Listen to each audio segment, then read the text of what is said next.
ನಿಮಗೆ ಗೊತ್ತಾ, ನಮ್ಮ ಕರ್ನಾಟಕದ ರಾಜರು ಸ್ಟಾರ್ಟ್ ಮಾಡಿದ್ದ ಈ ಒಂದು ಸೋಪ್ ಬ್ರ್ಯಾಂಡ್ಗೆ MS Dhoni first brand ambassador ಆಗಿದ್ರು ಅಂತ. 1960 ನಲ್ಲಿ ನಮ್ಮ ಮೈಸೂರು ಕಿಂಗ್ಡಮ್ ಮಾತ್ರ ವರ್ಲ್ಡ್ ನ ಬೆಸ್ಟ್ ಸ್ಯಾಂಡಲ್ವುಡ್ ರಿಸರ್ವ್ಸ್ ಇರುತ್ತೆ. ಆ ಟೈಮ್ ಅಲ್ಲಿ ಇವರು ಈ ಸ್ಯಾಂಡಲ್ವುಡ್ ನ ತುಂಬಾ ಯುರೋಪಿಯನ್ ಕಂಟ್ರೀಸ್ ಗೆ ಎಕ್ಸ್ಪೋರ್ಟ್ ಮಾಡ್ತಾ ಇರ್ತಾರೆ. But first world war end ಆದ್ಮೇಲೆ ಇದನ್ನ ಯುರೋಪಿಯನ್ ಕಂಟ್ರೀಸ್ ಗೆ ಎಕ್ಸ್ಪೋರ್ಟ್ ಮಾಡೋದು ಆಲ್ಮೋಸ್ಟ್ ಸ್ಟಾಪ್ ಆಗುತ್ತೆ. ಅವಾಗ ನಮ್ಮ ಸ್ಯಾಂಡಲ್ವುಡ್ ಕಂಪ್ಲೀಟ್ ಆಗಿ ವೇಸ್ಟ್ ಆಗ್ತಾ ಇರುತ್ತೆ. ಆಗ ನಮ್ಮ ಮೈಸೂರು ಸಂಸ್ಥಾನದ ರಾಜರಾಗಿದ್ದ ಕೃಷ್ಣರಾಜ ಒಡೆಯರ್ ಅವರು ಒಂದು ಶಾರ್ಪ್ ಡಿಸಿಷನ್ ತಗೊಂತಾರೆ. ಅವರು ಈ ರಾ ಮೆಟೀರಿಯಲ್ಸ್ ನ ಎಕ್ಸ್ಪೋರ್ಟ್ ಮಾಡೋದಕ್ಕೆ ವೇಟ್ ಮಾಡಲ್ಲ, ಇನ್ಸ್ಟೆಡ್ ನಮ್ದೇ ಒಂದು ಸ್ವಂತ ಬ್ರ್ಯಾಂಡ್ ನ ಬಿಲ್ಡ್ ಮಾಡೋಣ ಅಂತ ಡಿಸೈಡ್ ಮಾಡ್ತಾರೆ. 1980 ನಲ್ಲಿ ಸರ್ ಎಂ ವಿಶ್ವೇಶ್ವರಯ್ಯ ಅವರ ನೇತೃತ್ವದಲ್ಲಿ ಅದು ನಮ್ಮ ಬೆಂಗಳೂರಲ್ಲಿ ಒಂದು ಗವರ್ನಮೆಂಟ್ ಸೋಪ್ ಫ್ಯಾಕ್ಟರಿನ ಸ್ಟಾರ್ಟ್ ಮಾಡ್ತಾರೆ. ಇಲ್ಲಿ ಪ್ಯೂರ್ ಸ್ಯಾಂಡಲ್ವುಡ್ ಆಯಿಲ್ ನ ಯೂಸ್ ಮಾಡ್ಕೊಂಡು ಸೋಪ್ ಮ್ಯಾನುಫ್ಯಾಕ್ಚರ್ ಮಾಡ್ತಾರೆ. ಅಲ್ಲಿ ಹುಟ್ಟಿದೆ ಈ ಮೈಸೂರು ಸ್ಯಾಂಡಲ್ ಸೋಪ್. ನೀವ್ ಅನ್ಕೊಳ್ಳೋತರ ಇದು ಯಾವುದೇ ರೀತಿ ಪ್ರಾಫಿಟ್ ಗೋಸ್ಕರ ಹುಟ್ಟಲಿಲ್ಲ, ಎಂಪ್ಲಾಯ್ಮೆಂಟ್ ಮತ್ತೆ ಸೆಲ್ಫ್ ರಿಲಯನ್ಸ್ ಗೋಸ್ಕರ ಸ್ಟಾರ್ಟ್ ಆಗುತ್ತೆ. ಇವತ್ತು ನಮ್ಮ ಕರ್ನಾಟಕ ಗವರ್ನಮೆಂಟ್ ನ Karnataka soaps and detergents limited ಅಂದ್ರೆ KSDL ಇದರ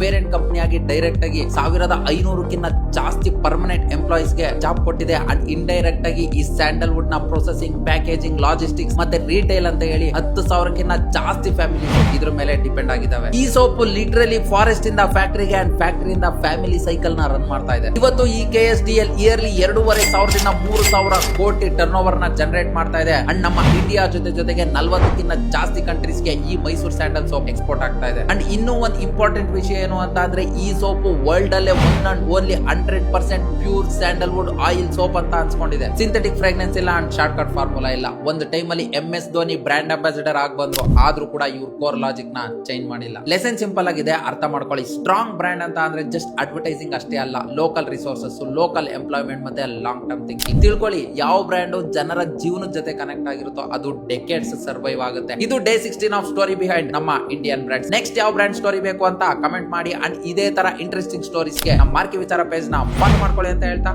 ರಾಘು ಸೈನಿಂಗ್ ಆಫ್.